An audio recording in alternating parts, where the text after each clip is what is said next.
হাতে যে বক্সটি দেখতে পাচ্ছেন এটা হচ্ছে Hoco W37 এর বক্স এবং এই হেডফোনটার মধ্যে বেশ কিছু ইন্টারেস্টিং ফিচার্স রয়েছে।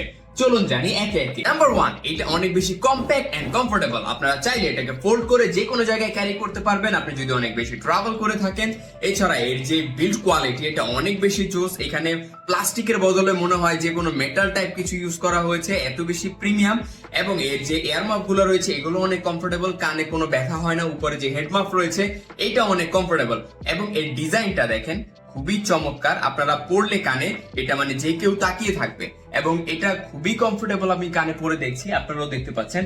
এবং এটা যখন কানে পড়বেন একটা ফ্যাশনের মতো ভাইব চলে আসে। নাম্বার 2, এর মধ্যে রয়েছে ব্লুটুথ 5.0 এবং 3.5mm audio jacket support.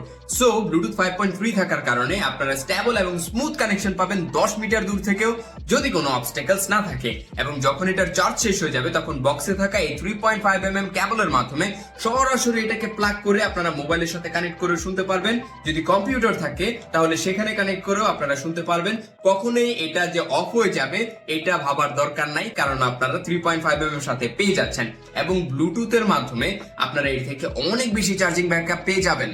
Number 3, এর মধ্যে রয়েছে 500 mAh এর একটি ব্যাটারি যা 2 ঘন্টা চার্জ করে আপনারা 46 ঘন্টা পর্যন্ত ব্যাটারি ব্যাকআপ পেয়ে যাবেন, এমনটি দাবি করছে কোম্পানি।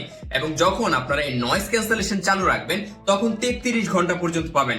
আমাদের ইউজে কিছু কম পেয়েছি, কিন্তু তারপরও এত বেশি ব্যাটারি ব্যাকআপ আমার মনে হয় না কখন আপনাদের 3.5mm এর দরকার পড়বে একবার চার্জ করে নিলে। এছাড়া রয়েছে টাইপ সি কেবল এটাকে চার্জ করার জন্য। টাইপ সি পোর্ট হওয়ার কারণে আপনারা আপনাদের যে কোনো চার্জার বা ফোনের চার্জার দিয়ে এটাকে খুব ইজিলি চার্জ করতে পারবেন। নাম্বার 4, এর মধ্যে রয়েছে অ্যাক্টিভ নয়েজ ক্যান্সেলেশন। যখন আপনি এটা কানে পড়বেন এবং এখানে একটা বাটন রয়েছে ANC এর, এটা প্রেস এন্ড হোল্ড করে ধরে রাখবেন, তখন আশেপাশের শব্দ অনেকটা এটা রিডিউস করে দিবে।